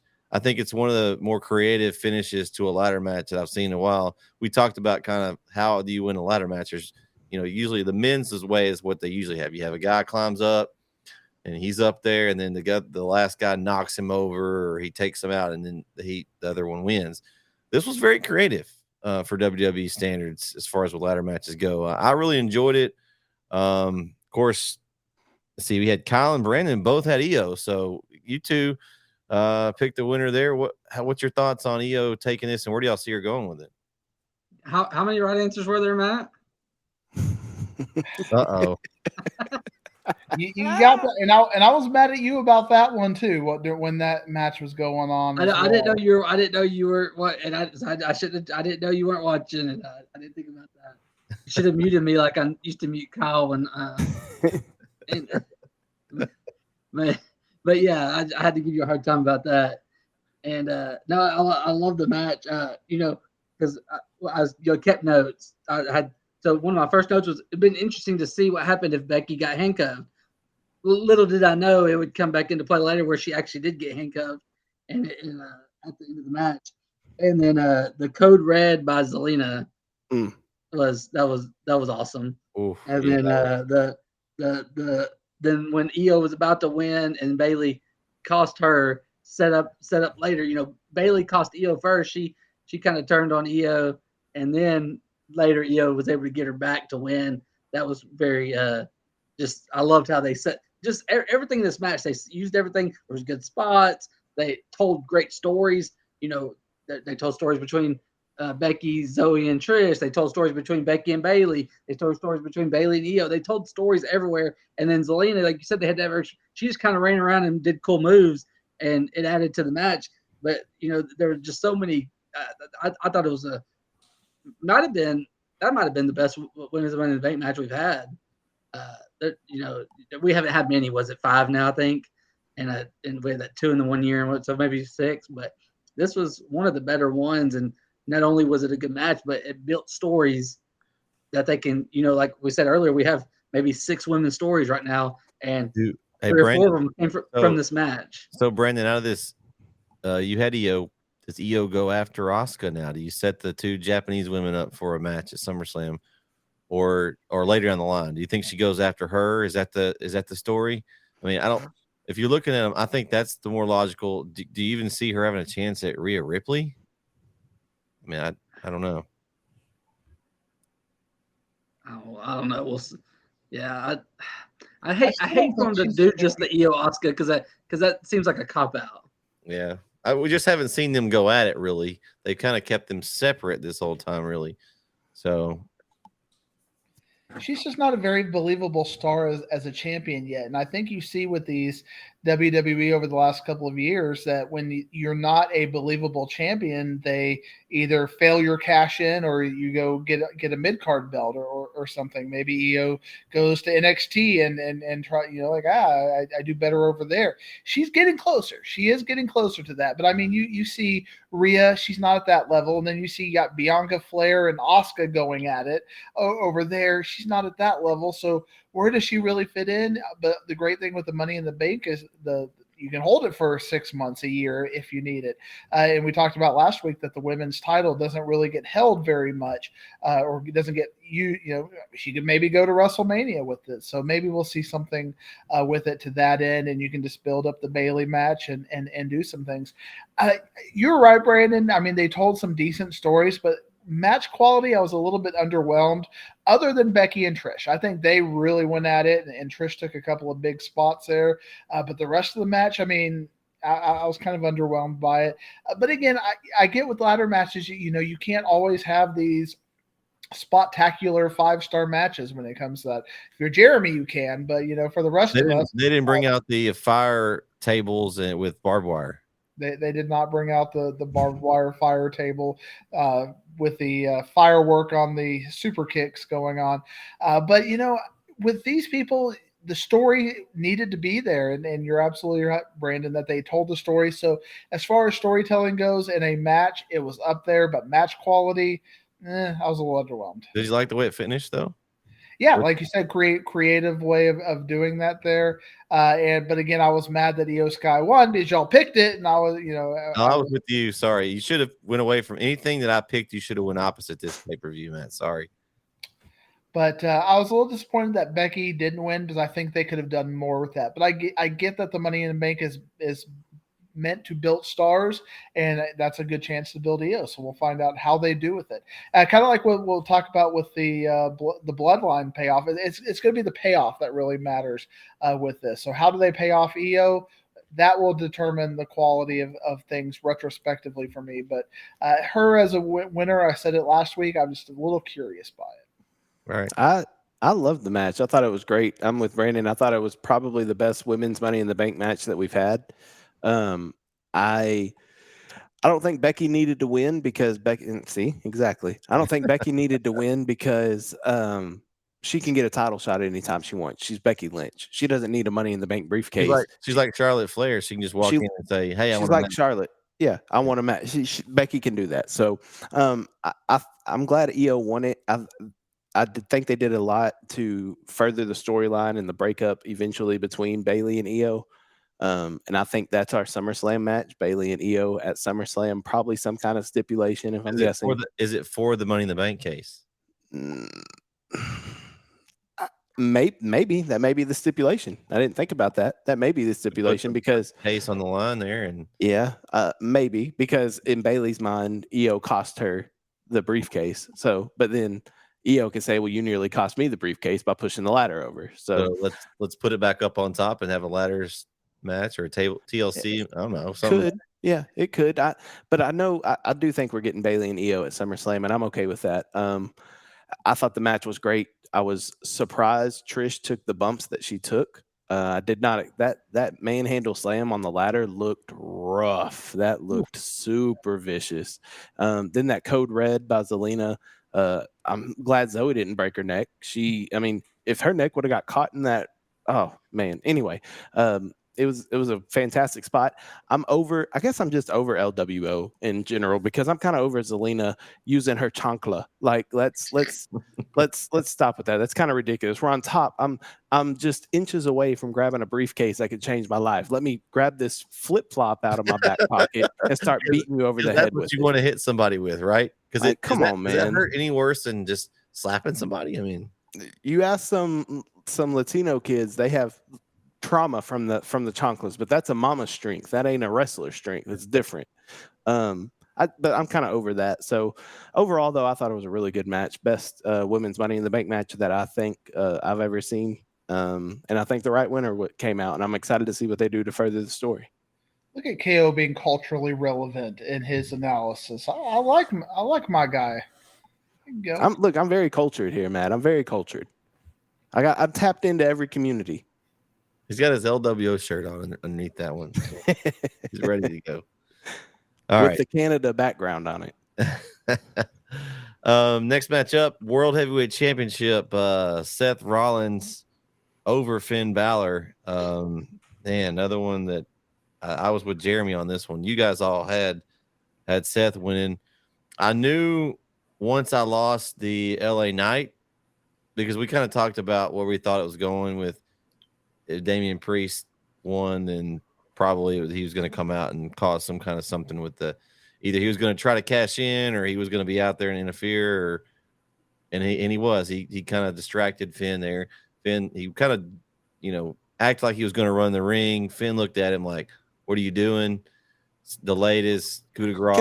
Can I just say, I'm sick of all that. I'm sick of all that from everybody. It makes the people in the ring look like complete and total buffoons. Like, who cares if he stands up? Finish the match. Deal with that afterwards. It kills me every time these people are on the top rope. They fall for it every time. And somebody stands up on the apron, they look and just stop what they're doing. Just do the move, then deal with it. Because it's about to happen. He does that. It's like, okay, you're going to jump, and he's going to roll out of the way or stick knees up or something. Yeah. Anyway, sorry. Continue. No, you're good. I totally agree with you. It's like what is their IQ? Like it's like the whole thing when someone runs out. Like, why do you go worry about them? Worry about the match. Focus on what's going on. Yeah. But, Anyway. But I knew whenever I got that LA Knight didn't win, I was like, oh crap, I'm probably in trouble here because Seth Rollins is about to win.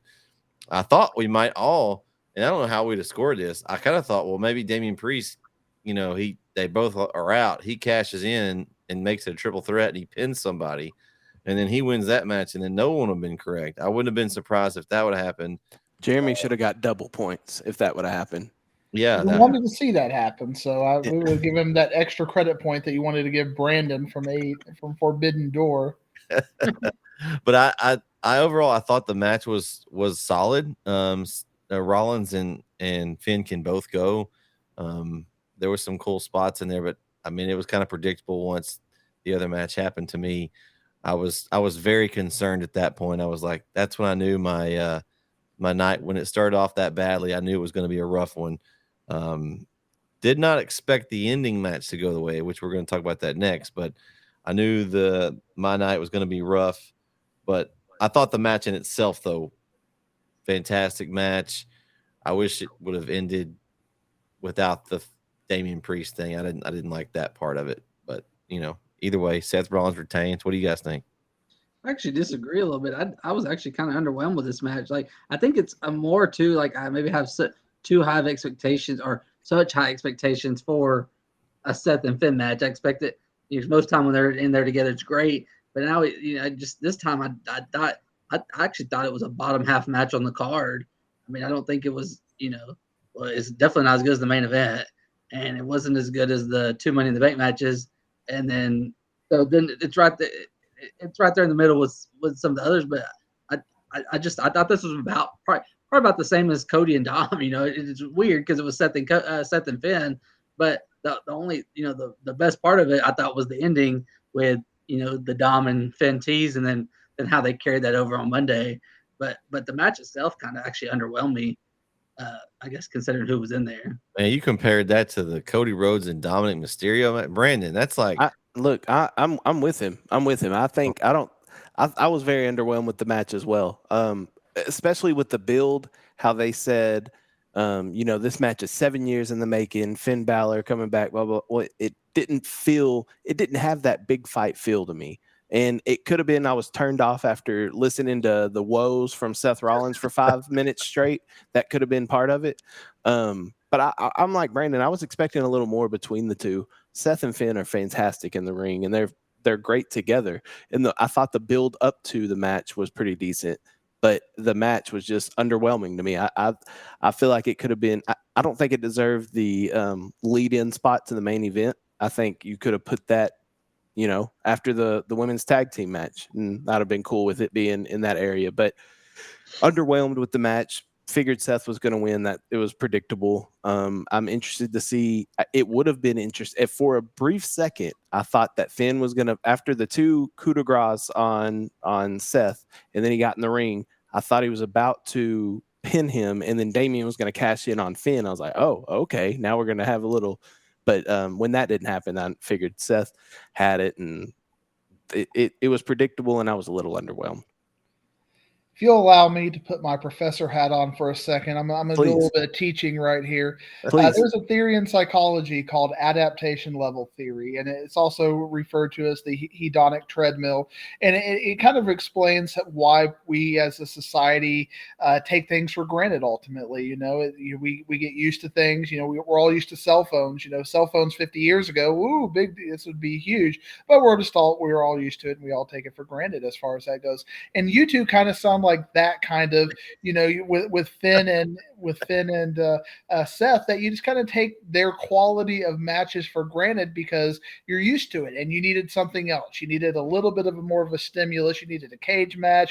You needed, a false count anywhere match. You needed something to sports entertain you more than just a regular wrestling match.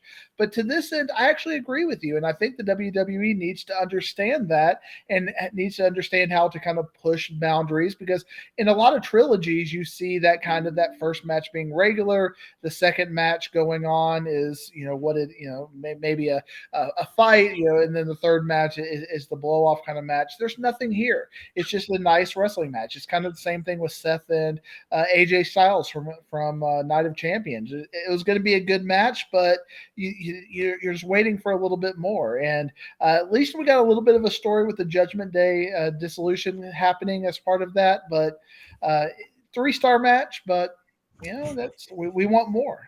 I think I would have given it 2.5, but I was gonna say 2. Yeah. I mean, I didn't think it was the greatest match. I thought it was a solid match for them. I enjoyed it, but you didn't think we'd all be this against it, did you?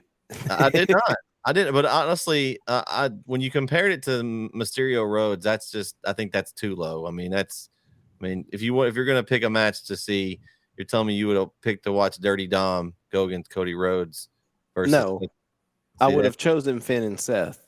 Yeah, but afterwards, there wasn't, I felt the same way after both of them. I wouldn't want to go watch either one of them back. Well, at least you knew that you didn't know the outcomes certainly in that one. I mean, at least you could have seen Finn win. Dom wasn't winning, so to me, that's a bathroom break match to me. Dom could have won with interference from Brock. I don't know that they would. I don't know that they'd still do that. They say that for Monday. Yeah, I mean, they maybe with some wrestlers, but not Dominic Mysterio. I don't think they're going to have Cody Rhodes lose to him. I mean, Professor, what was that theory you said? Adaptation level theory. Adaptation level theory. Okay, the ATL, like Austin Theory. I like it. Oh man, 8 down down. Oh my God. Okay. Well, I think we're all. Why you're okay with sloth toes, KO? You're used to it, and it's just your new normal. But I think we're all going to agree that the next match was incredible, match of the night. I'm gonna give the floor though. First off, to the professor here he's the only one that was brave enough that went with the Usos. I wanted to switch to the Usos so bad, but Friday night after SmackDown, I almost texted the group and I was almost said, "Hey, I'm changing my pick to the Usos," because after Friday, I felt the same way as Matt did. But Professor, please take the floor. You almost felt like I know. that, huh? I know. I mean, it was what it was, and when you have these kind of family situations where they're all telling the stories within the family, Roman's not gonna hate putting over his cousins. I mean, you just kind of saw that coming, and the storyline is fascinating. It continues to be fascinating, and you even have a little bit of dissension the way they built it. If we're gonna see Jay against Roman at SummerSlam, or maybe Jimmy gets jealous. Who knows what ultimately goes with that?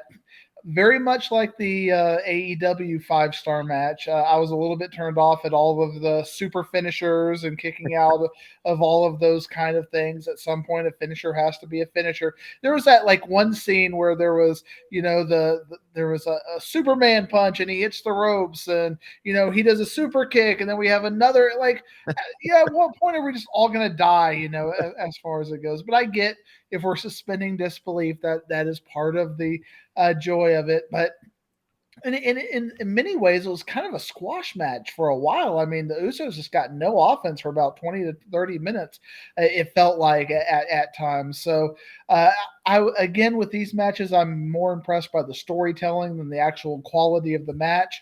But the story, again, just continues to captivate me. They left 55 minutes. I remember looking at the little timer, and there's 55 minutes left, and they're just starting out. And I was like, well, they're going to spend 15 minutes coming out. But they told the story. I mean, they had a good 40-minute match, but the match, it kind of drug on it for a little while. So match quality, a little underwhelmed. Storyline, 5 stars for the story. Go ahead, Kyle. Go ahead, Kyle. I think it was a typical Roman Reigns match at the beginning. That's how Roman's matches are. They're very slow, very methodical, and he's kind of picking apart the opponent. I think that's just kind of what you come to expect out of a Roman Reigns match. He's gonna start out slow, but once it catches that next gear, it really picks up. I'm with you. The storyline is I'm still intrigued. This is the best thing on TV. I think on either brand, WWE or AEW. I think this is the best storyline going on TV, period. The payoff is going to be that we kind of got a payoff this past weekend with Jay pinning Roman for the first time in 3.5 years.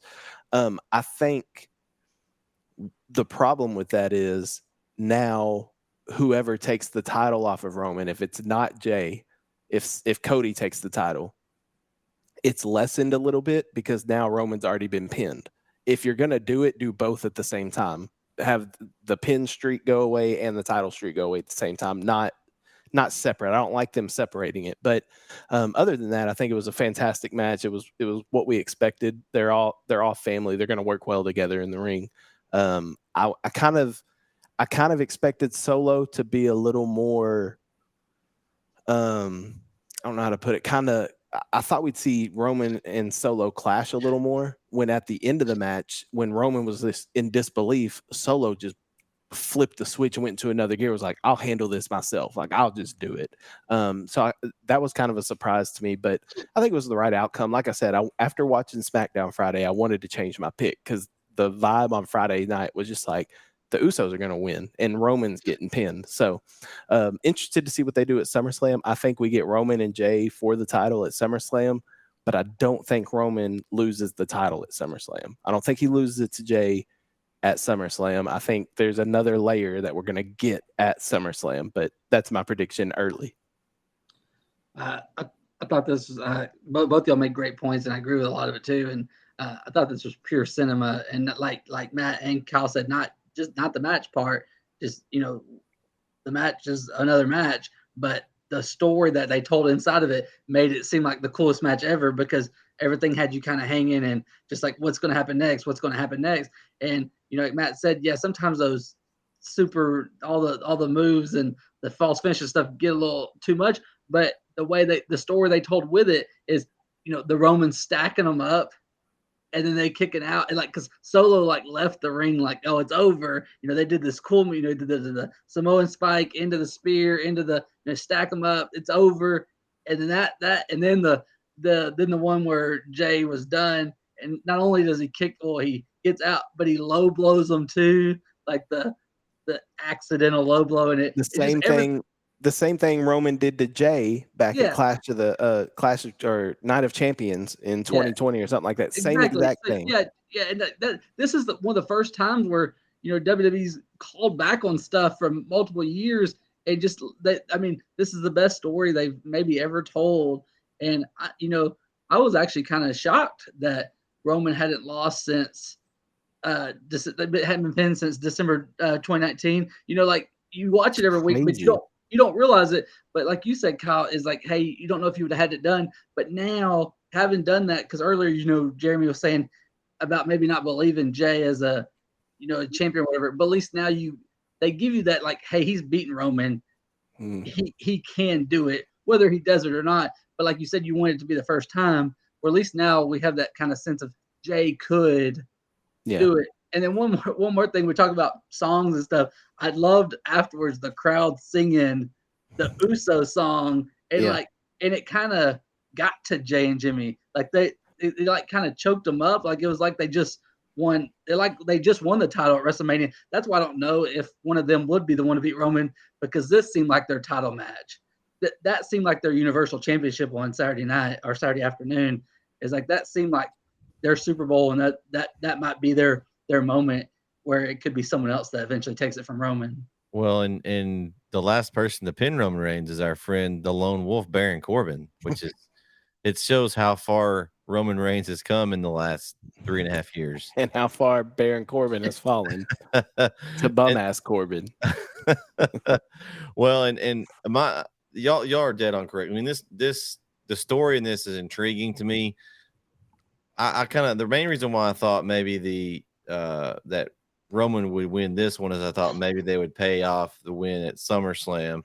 Now, I almost expect somebody then at this point, and we talked a little bit about this earlier, they need to interject a new body in this storyline if they're going to continue it, because you can only have this match back and forth.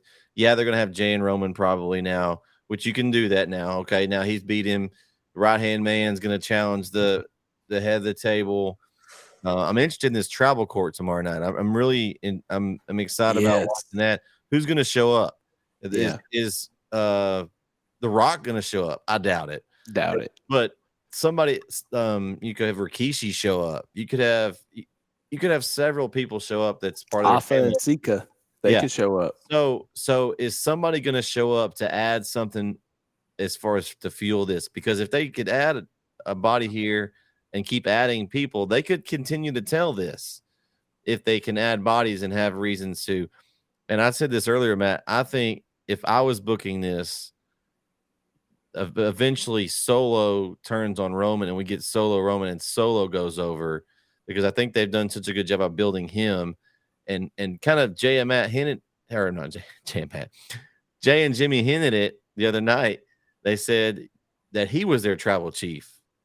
So they've kind of already hinted, and he kind of gave Solo, was looking around, and he kind of, they kind of dropped that hint. Will that be what happens? Is Solo finally be's the one to beat Roman, and he's now they kind of form a new bloodline. Maybe they turn face for a little bit.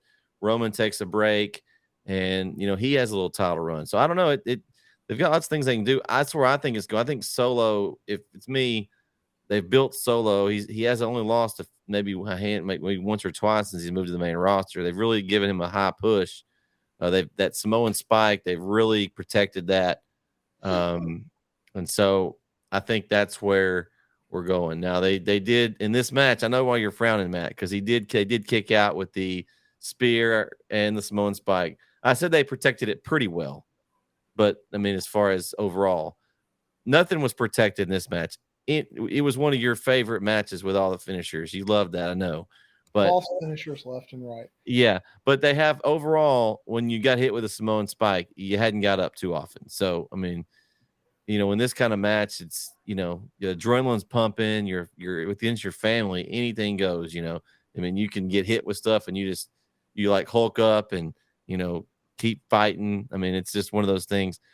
But that's where I think it's going. I think it's going to end up being Solo that at some point takes the belt off Roman.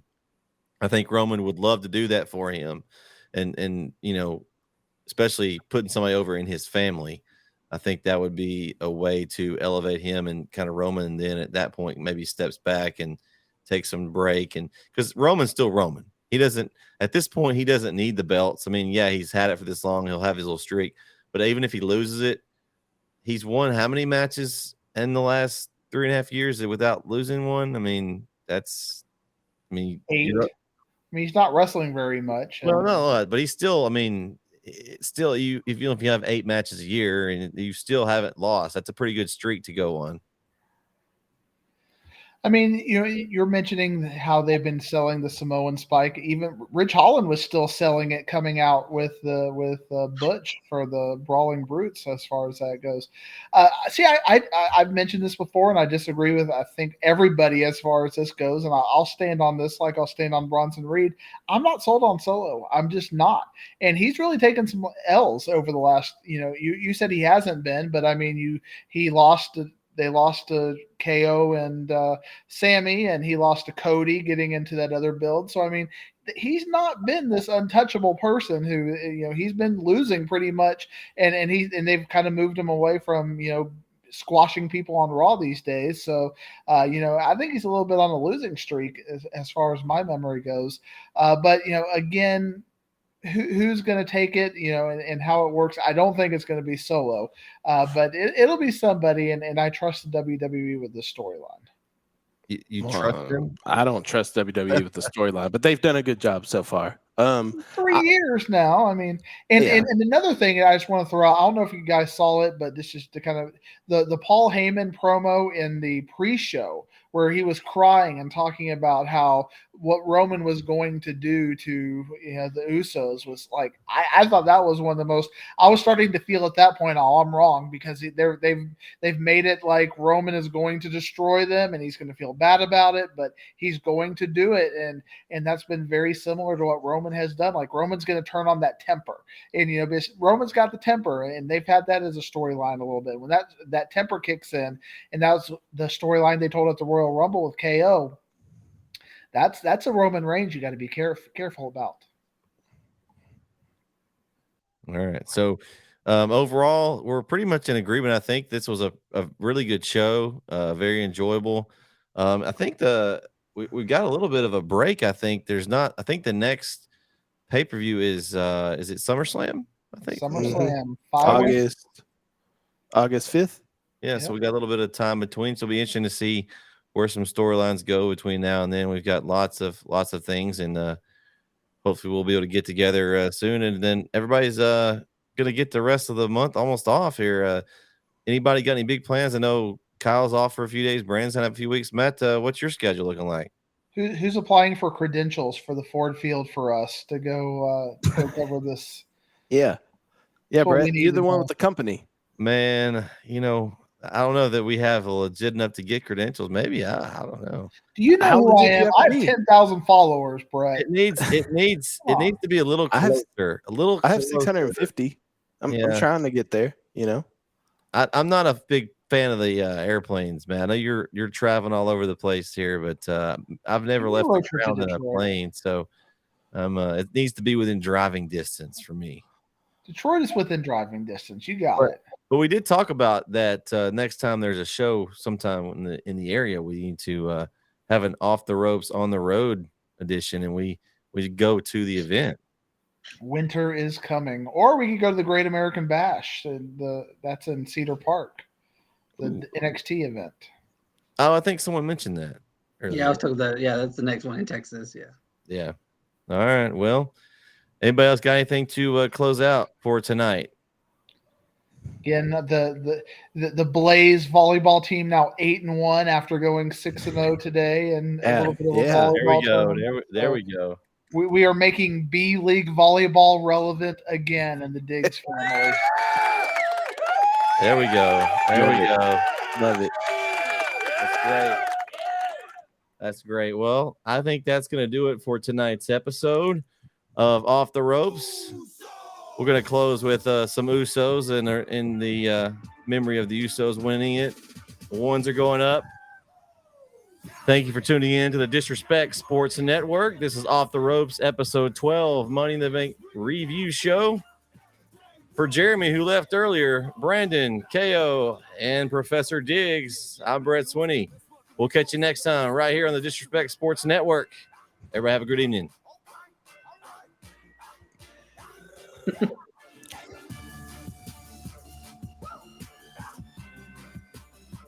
Hey, let's get it, Oos. It's not paranoia, it's the Usos. Yeah.